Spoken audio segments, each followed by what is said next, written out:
Hola, yo soy Karen, otra vez, y les voy a hablar sobre Gerard Genet. Disculpen la música, es para no escuchar la horrible música de mis vecinos. La primera dicotomía que aborda Genet es mímesis y diégesis.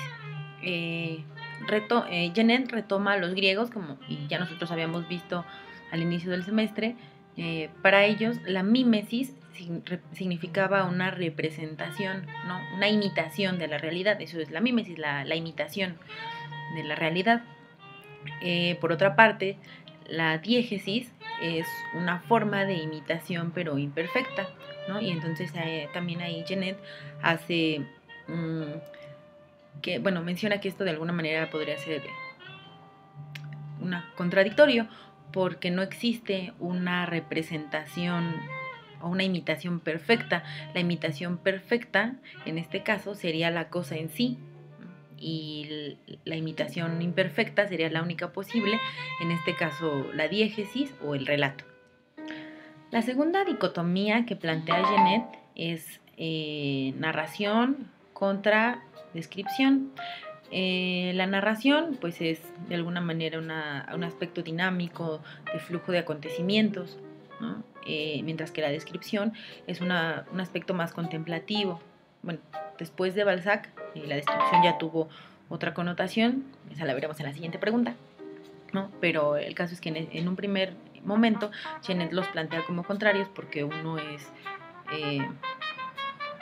movimiento y el otro es quietud y focalización en un solo elemento.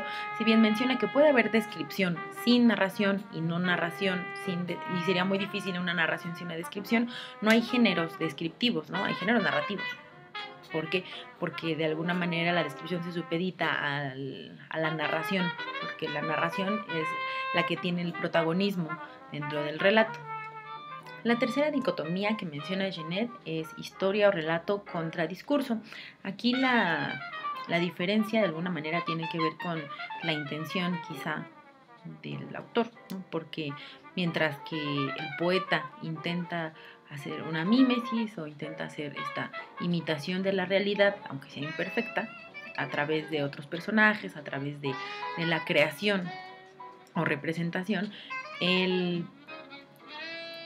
quien dice un discurso en realidad está hablando de su propia persona y de su propia voz y no está intentando hacer este proceso de mímesis. Por eso menciona que aunque pudiera haber figuras retóricas y estas cosas, no se considera, bueno, sí hay una diferencia entre lo que sería el relato, la diégesis y el discurso, ¿no? Y de hecho también basado en Emile Benveniste, menciona que el relato es objetivo, mientras que el discurso es subjetivo, porque finalmente se refiere a la persona que lo dice, ¿no? Entonces es un discurso directo, pero marcado por la subjetividad de quien lo está expresando. El segundo punto de la guía dice: a partir de la función explicativa y simbólica de la descripción mencionada por Genet al referirse a la obra de Balzac, comenta la descripción de algún personaje en la novela o relato que designe el asesor. El asesor designó el libro de la imaginación de Edmundo Valadez, y de ahí retomé un texto que se llama El que no tiene nombre. Ahorita aparece en pantalla.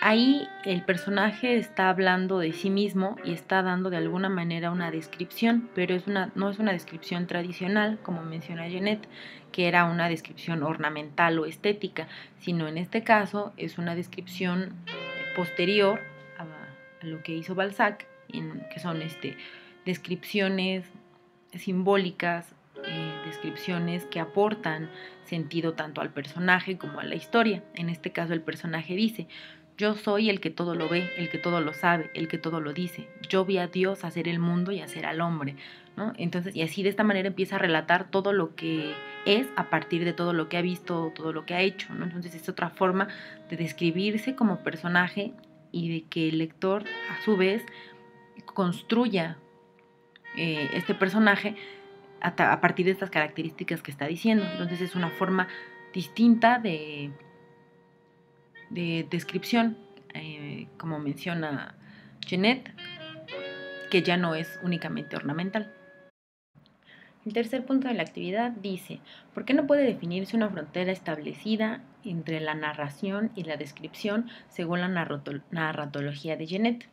Bueno, en este sentido, como ya se mencionó en el primer punto, cuando se estableció la dicotomía entre narración y descripción, se mencionaba que si bien puede haber descripción sin narración, es muy poco probable que haya una narración sin descripción, y a pesar de que en la descripción puede ser sola, por así decirlo, es siempre una esclava de la narración, pero es porque esta esclava, por así decirlo, es la que le da un aspecto atractivo a las narraciones.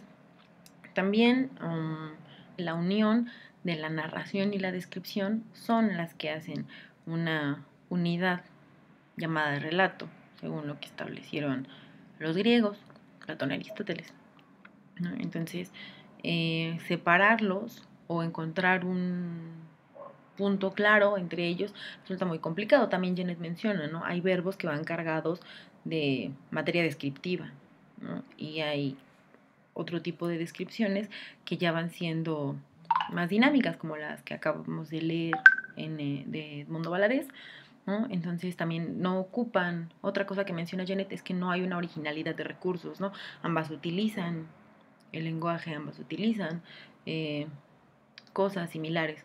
Es por eso que la frontera es muy confusa, ¿no? Y entonces, no, de hecho ni siquiera habría necesidad o no se tendrían que manejar por separado, porque finalmente, como menciona Janet, la conjunción de esto es lo que da vida al relato, ¿no? O sea, hace una unidad literaria y ya.